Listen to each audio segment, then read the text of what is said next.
Hey YouTube. Well, I thought I would do something different today. I thought I'd do kind of like all the technology stuff that I have and a couple accessories, not many. But anyways, I guess I'll go ahead and start with my cell phone, which is what I'm filming with right now. Um, it's my white iPhone 4S. Um, I came from a 3GS, and it was starting to get really laggy and really slow. Um, and was getting pretty outdated. So I went and picked up a 4S on I think it was March 1st of 2012, and one of the best decisions I ever made. I absolutely love this phone. But here's the box for it. I'll go ahead and open it up.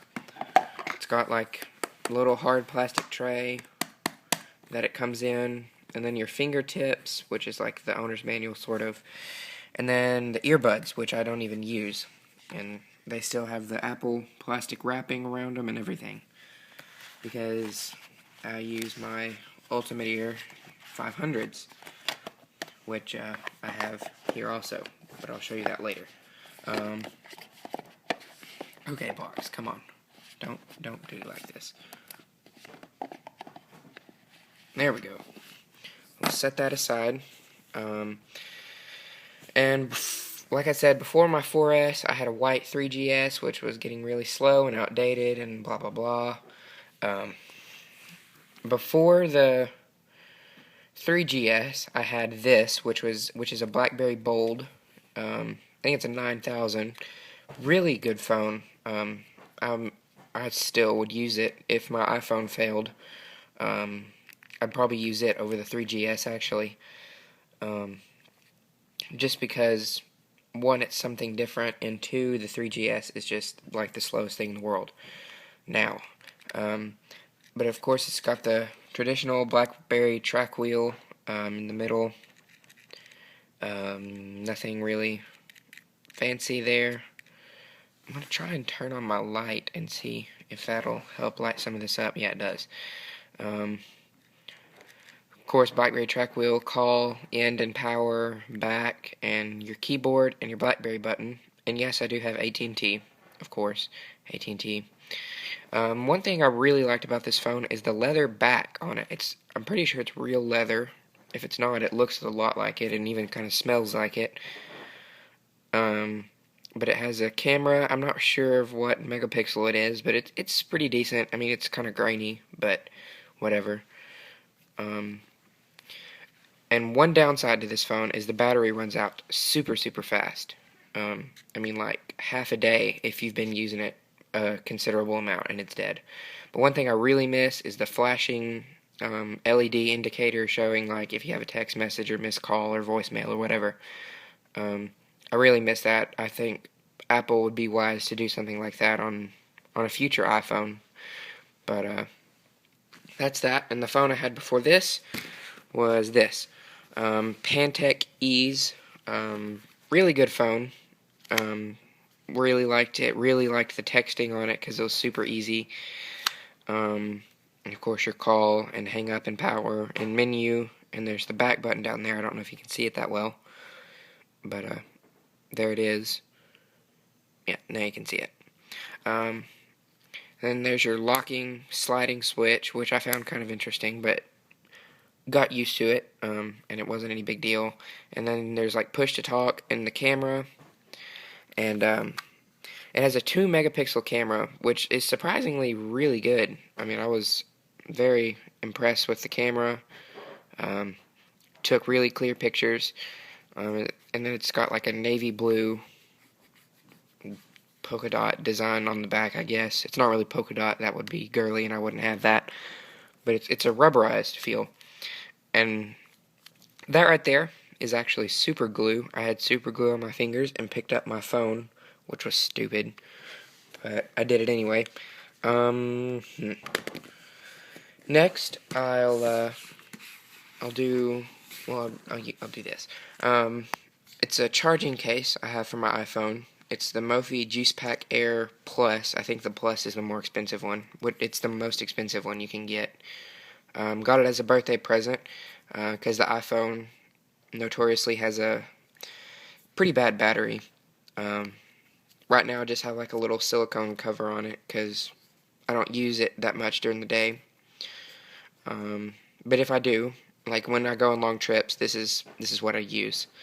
Um, it's got your locking and your volume rockers. They're supposed to look like metal, but they're actually plastic. And there's your little switch for your vibrate button. Has this down here, your LED indicator of how much battery it has left. Right now it's fully charged. And there's how you, right now it's not charging, and if you switch that back, and it'll have a green, and now it actually is charging, but charging nothing. So I'm going to turn that off. But, and there's where you charge the case. And it has your little camera port too. My computer. I'll do my computer now. Let me see. Focus. It's a MacBook, just a regular MacBook. Yes, I like Apple if you haven't noticed. Really good computer, except for it has like little cracks around here and here, which is a common problem with these computers from what I've read online. Alright, don't do this. There we go. But you can see the cracks by the screen. And also, another issue I had is you may notice that the bottom looks brand new and perfectly clean. That's because it is. It started separating, like around the front of the computer. It just started peeling back. So I took it to an Apple store, and it was a free repair. So yeah, and there's your optical disc drive, which I don't really use that much because I don't use CDs that often. Like if I play Sims or something, that's what I'll use. But there's your LED status light. That means it's in sleep mode right now, obviously, because it's closed. And there's your little opening tab. And here's all this over here. And there's more cracking going on over here, which is weird because I've never dropped this computer. But there's the charging plug. Dang, my phone's starting to get hot. I may have to turn this light off. But there's the charging plug. It has the MagSafe adapter. The one that's long and skinny, not the one that like sticks out. It's like not the one that's like a little square, but it's the silver one that's long and skinny. There's your Ethernet port, and that's how you hook it up to a projector. And then your 2 USB drives, and then your headphone. And I don't really know what this is for. It may have something to do with the speakers, or it may be a cooling port. I don't know. But as you can see, there's more cracking going on over here. You can actually kind of lift it away. If you can. But you can hear how it's real tappy sounding.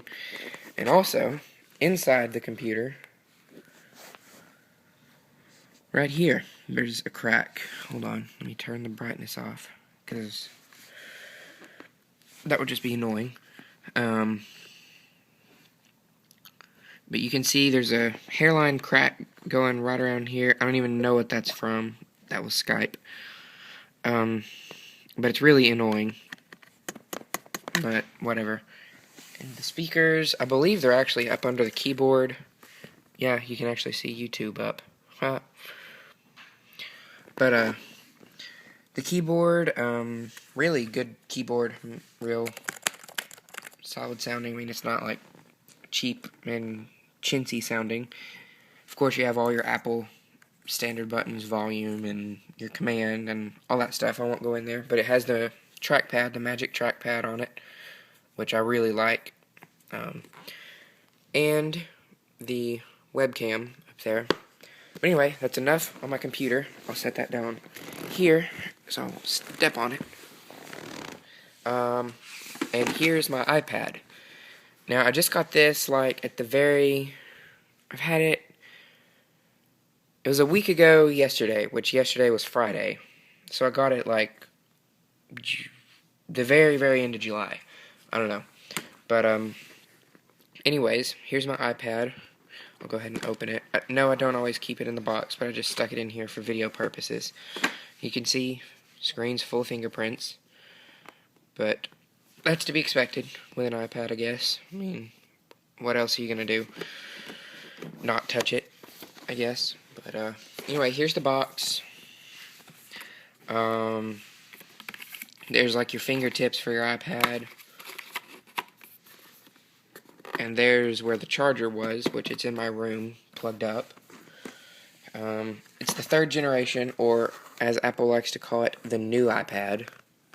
I've never even noticed this. It's like a felt lining inside the box. Huh. The little things Apple thinks of, which is why they charge so dang much for their stuff. But I'll put the box aside because there's nothing really interesting about that. It is a 32 gig because I'll be using it for college, as you can see. 32 gig. If it'll focus. There we go. Yeah. Includes iPad, dock connector to USB cable, and 10 watt USB power adapter. Supports Wi-Fi and Bluetooth, and then it goes into requirements. And that's, as you can see, I'll cover up my serial number and all that stuff. iPad, Wi-Fi, 32 gig white. I didn't get the 3G because I didn't want to pay for it. Designed by Apple in California and assembled in China. Of course, everything's made in China. Here's the back of it. Standard iPad stuff. You have your camera, which I was going to film this video with my iPad, but the camera is nowhere near as good as my 4S, so I decided not to. There's the back, full fingerprints also, which is very irritating to me. And I don't know if that's a scuff or just something on it. I think it's just something on it. But as you can see, iPad 32 gig, and then all your fancy stuff. There's your speaker grill, your charging port, and of course, it's white like my phone. I do like white Apple things. My computer's white. My phone is white. Yes, I'm barefooted. Computer's white, phone's white, and now my iPad's white. I do have a smart cover, Apple smart cover for it. I didn't get a leather one because they were $70, and that's ridiculous. It just comes in this little thin package, and it's an aluminum magnetic hinge. When you open it, it'll wake your iPad up, and when you close it, it'll lock your iPad. And it's a stand also, so nothing really fancy about that. I'll go ahead and show you how it works. It's actually in a different box right now, which I'll explain here in just a second. Come here. Come here, smart. There we go. As you can see, nothing fancy at all. It's just a thin little neoprene. I guess it's neoprene, I don't know. But you just put it on, and it'll align itself to the side.